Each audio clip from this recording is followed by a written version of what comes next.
Yuri Gagarin se convierte en el primer hombre en ir al espacio. Para Nikita Khrushchev, eso demuestra la superioridad del comunismo. Khrushchev creía en el comunismo de la misma forma en la que los cristianos creen en el cielo. Decía que podíamos construir una sociedad muy efectiva.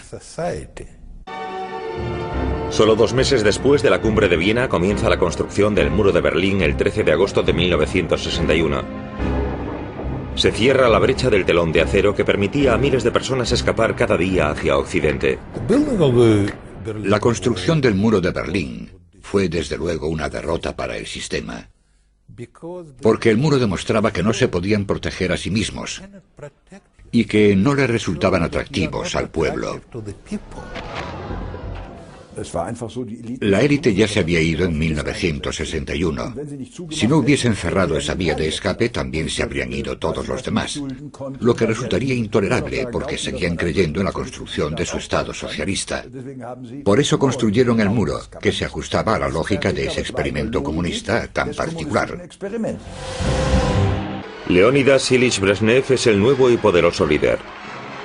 Nacido en 1906 en Ucrania, hijo de un trabajador de la siderurgia, toma el clásico rumbo de convertirse en un oficial del partido. Después del derrocamiento de Khrushchev, es nombrado secretario general del Partido Comunista. Brezhnev redime a Stalin y garantiza puestos y privilegios. Su poder se basa en la máquina del partido y en el ejército.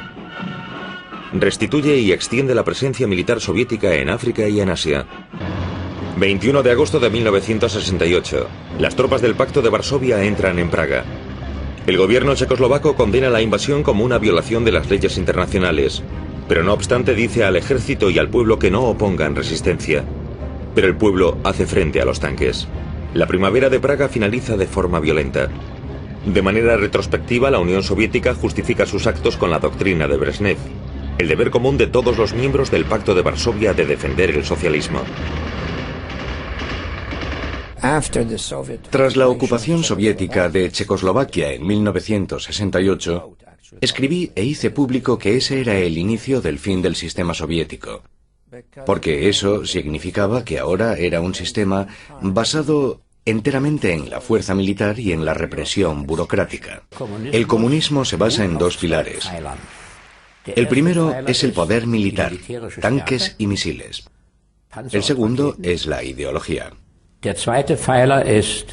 Son los medios para evitar que todo se derrumbe. Utilizaban su ideología como un instrumento de poder, un instrumento de dominación, un instrumento de disciplina. En China, Mao Zedong hace cumplir su culto personal. La ambición de Mao convierte a China en el rival principal de la Unión Soviética dentro del bloque socialista. Ambas partes se acusan mutuamente de traicionar al comunismo. En el río Ussuri, en la frontera chino-soviética, los 2 hermanos socialistas se apuntan mutuamente con las armas. Mao y los chinos pensaban que eran más grandes y que su sangre revolucionaria fresca les permitiría ser los líderes del mundo comunista. Y repito que el comunismo en aquella época no era más que una etiqueta. Era una lucha por ser el líder del tercer mundo. En Checoslovaquia, un grupo de disidentes que rodean a Jiří Hájek y a Václav Havel firman la Carta 77, en la que hacen públicas sus peticiones.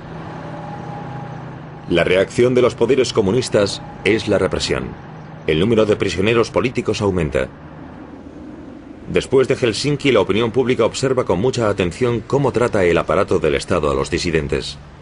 Los arrestos y el exilio llegan sin previo aviso, especialmente el de los activistas de los derechos humanos conocidos internacionalmente.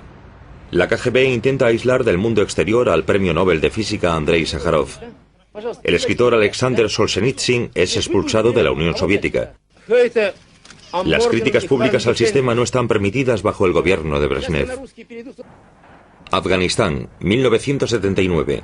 Cuando el régimen comunista amenaza con colapsarse, los tanques soviéticos se ponen en movimiento una vez más. La invasión del ejército soviético se condena en todo el mundo como un acto de agresión. Se reanuda el enfrentamiento entre este y oeste. Los costes enormes que conlleva la guerra arruinan la economía soviética. Hacer cola se convierte en una ocupación a jornada completa. Incluso el abastecimiento más básico supone un problema. Hay estanterías vacías por todas partes. La economía de la escasez paraliza todo el bloque del este. Mientras la informática hace estallar la tercera revolución industrial en Occidente, los líderes soviéticos intentan aislar al país de cualquier influencia externa. Ya se quejaban de que en Occidente cualquier chico podía jugar con un ordenador, mientras que ellos, solo tras muchos exámenes y con más edad, podían entrar en contacto con las máquinas. La integración de la informática en la vida cotidiana, por no hablar de la militar, que había en Occidente, no existía para ellos. Eso requería un espíritu de libertad. Una sociedad moderna, y la sociedad rusa era al fin y al cabo una sociedad moderna, no permite que le den órdenes continuamente, y las reglamentaciones y las imposiciones eran la esencia del brezhnevismo. A finales de los años 70 surge la resistencia en Polonia contra el gobierno. Los trabajadores hacen huelga. A finales de los 80, Gorbachov me invitó a que hablásemos. Le dije que debía tener cuidado con su política monetaria y con el incremento del volumen del dinero. Le cité las cifras del volumen monetario soviético de un año y del año siguiente, y él me dijo: «Ah, camarada Smith, en Moscú nunca nos hemos ocupado de esas cosas», lo que era un auténtico disparate. Me di cuenta enseguida de que simplemente era incapaz de comprender ciertos problemas. Los gobiernos comunistas son derribados de forma no violenta en casi todas partes. Es el fin del Imperio Soviético. Un mes después cae el muro de Berlín. Gorbachov no quería entregar su imperio comunista, no era un traidor. Gorbachov era comunista, pero no tenía un concepto claro y efectivo de cómo reformar el comunismo. Por ello acabó siendo el rey asediado que abre sus puertas al enemigo. Una cosa hay que reconocerle: fue diferente de Pedro el Grande, diferente de Lenin, diferente de Stalin. No era una persona despiadada, y por ese motivo Mikhail Gorbachov evitó millones de muertes. Deberíamos estar agradecidos, aunque no haya sido un gran hombre de Estado. En cuanto la población volvió la espalda a los valores de su propio Estado, se derrumbó como un castillo de naipes.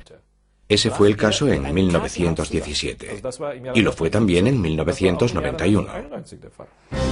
Moscú, 19 de agosto de 1991. Los tanques circulan por las calles. Miembros del servicio secreto y funcionarios del viejo comunismo intentan un golpe contra Gorbachov. Boris Yeltsin, el primer presidente ruso elegido libremente, pide al pueblo que resista. El golpe fracasa.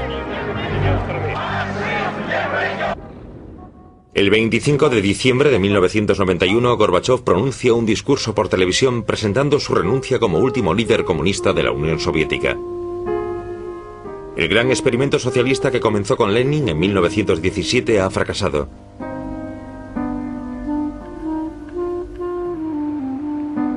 La bandera roja que ondea sobre el Kremlin es retirada.